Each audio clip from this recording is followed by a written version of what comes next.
What is real cider?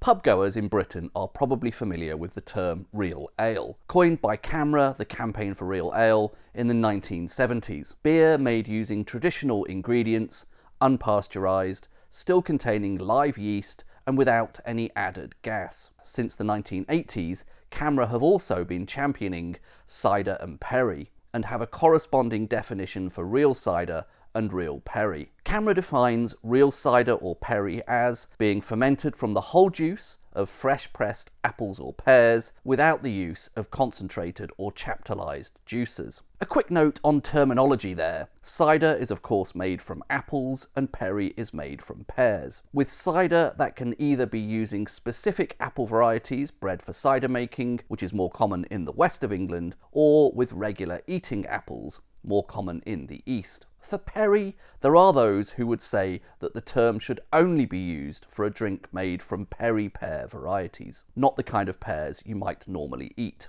That's sometimes why the term pear cider is used instead, to sidestep that debate. Concentrated juices are those where some of the water has been removed, usually by either heating or freezing. This is typically done because the juice needs to be stored for a while or transported prior to fermentation. Chaptalization means adding sugar to the juice to improve fermentation and possibly achieve a higher alcohol level. CAMRA's definition is a fairly simple one, but actually the majority of cider sold in the UK does not meet these criteria. UK law only requires that a product contains 35% apple juice to be called cider, and having a legal definition is important because cider is taxed at a lower rate than beer. If we take the UK's best-selling cider, Strongbow, as an example, the ingredients are water, apple juice from concentrate, sugar, malic acid, and sodium metabisulfite, an antioxidant.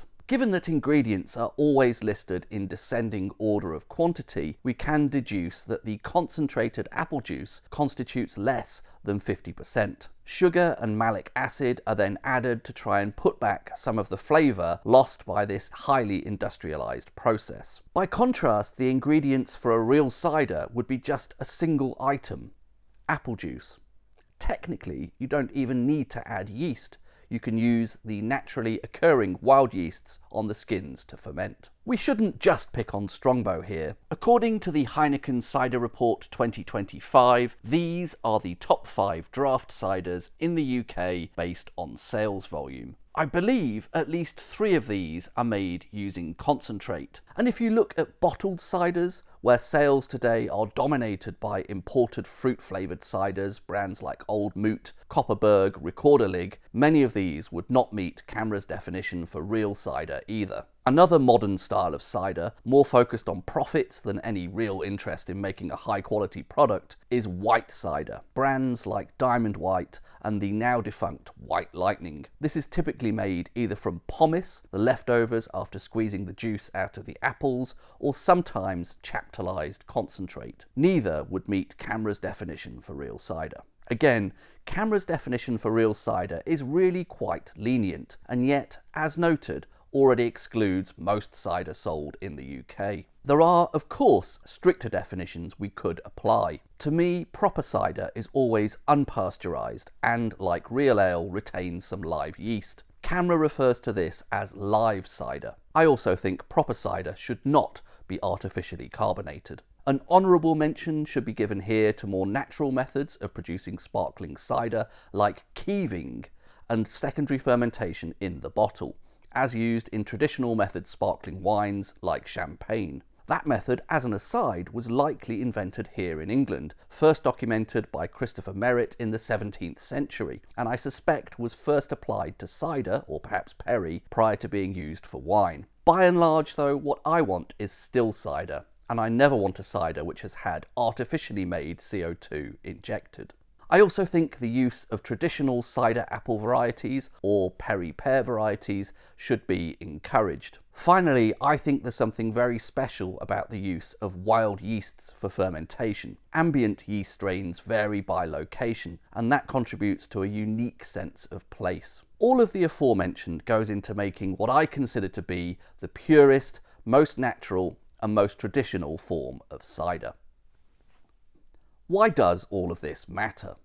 Britain has a long and distinguished tradition of cider making, and yet the vast majority of cider consumed here today bears little resemblance to that heritage. The UK consumes more cider than any other nation, but most of what people drink is heavily industrialised booze, which often just does the bare minimum to meet the legal requirement of what can be called cider. In some cases, it is cynically concocted to maximise the alcohol to price ratio. A significant amount of it is imported, and even brands which are fermented in Britain are, I suspect, often doing so with concentrate shipped from overseas. Meanwhile, many of our own orchards are being grubbed up, considered unprofitable, and an iconic part of the British countryside is being lost. There are over 7,500 known varieties of apple worldwide, and about a third of them originate here in Britain. Hundreds of those were bred specifically with cider making in mind. Some have probably already been forgotten about, and it's not uncommon to find old orchards with varieties that nobody knows the name of, perhaps as yet undocumented.